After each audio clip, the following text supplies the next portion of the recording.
Number చూన్నావా నువ్వు 7 తారీఖు నాడు ఏప్రిల్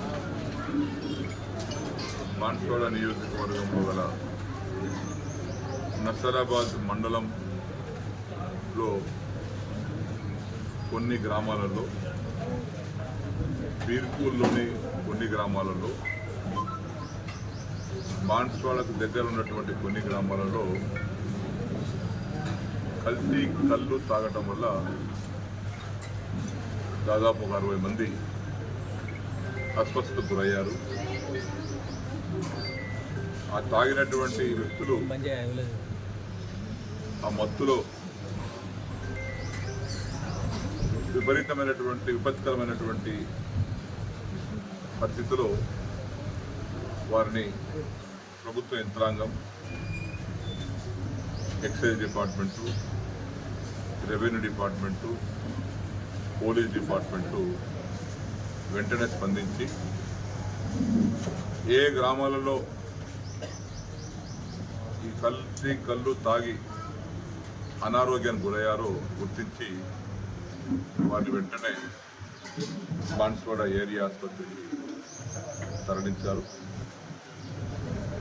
తరలించిన తర్వాత కూడా ఇంకెవరైనా తాగినటువంటి వారు ఇంకెవరైనా మిగిలిపోయారేమోనే ఆలోచనతో ప్రతి గ్రామంలో ఒక అంబులెన్స్ కూడా అక్కడ సిద్ధంగా ఉంచారు. ఆ విధంగా రాత్రి 2 గంటల వరకు ఈ కల్తీ కళ్ళు తాగి అనారోగ్యానికి గురైనటువంటి వ్యక్తులను రాత్రి 2-3 గంటల వరకు కూడా తరలించారు. ఈ తరుణంలో ఆసుపత్రి సిబ్బంది వెంటనే స్పందించి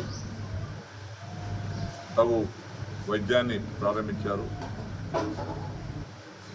కొంతమంది ఎక్కువ కల్తీ కళ్ళు తాగి కొంచెం విపరీతమైనటువంటి చర్యలు, విపత్కరమైన చర్యలు, ఇంకా అనారోగ్యానికి ఎక్కువ ఇబ్బంది అవుతుందేమని వారి యొక్క ఆరోగ్య పరిస్థితిని గమనించి కొంతమంది నిజామాబాద్ పంపించారు.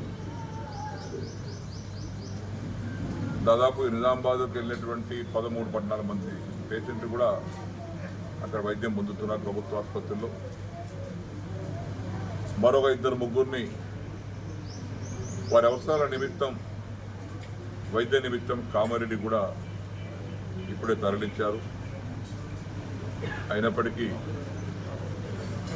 కల్తీ కళ్ళు తాగినటువంటి సుమారు 60 పైన ఉన్నటువంటి వ్యక్తులకు ఎవరు కూడా ప్రాణాపాయ పరిస్థితి లేదు.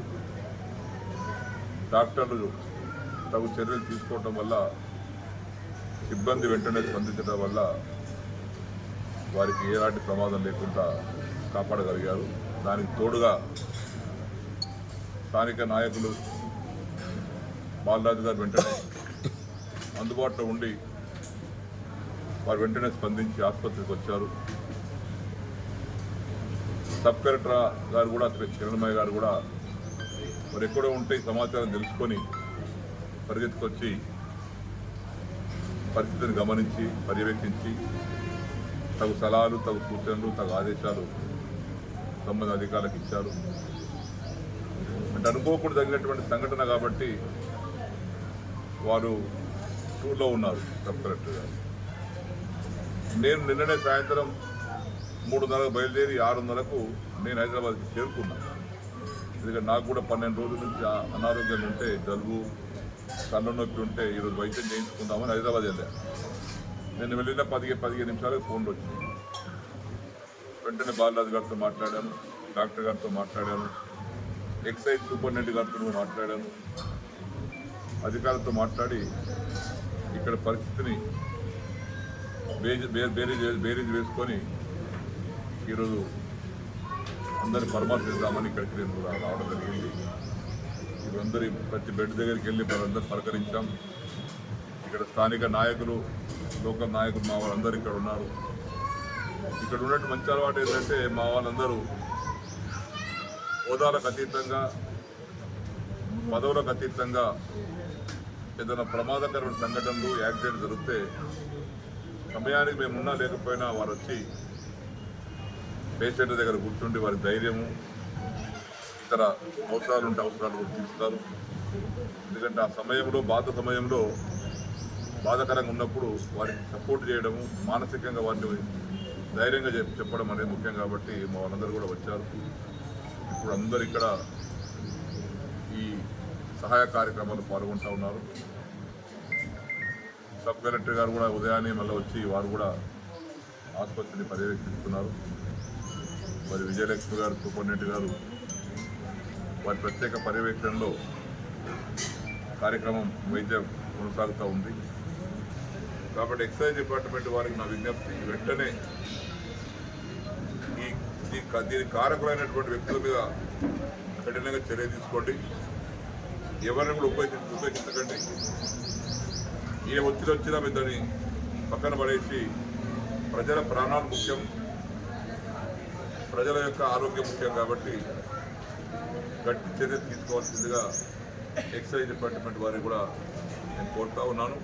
మునుముందు కూడా ఇటువంటి జరగకుండా ఈ కళ్ళు విపరీతంగా కలుపుతున్నటువంటి పరిస్థితుల్లో ఇంకా వేరే దగ్గర కూడా ఇలాంటి మళ్ళీ పునరావృతం కాకుండా తగు చర్యలు తీసుకోవాలని ఎక్సైజ్ అధికారులను కూడా ఆదేశిస్తూ ఉన్నాం.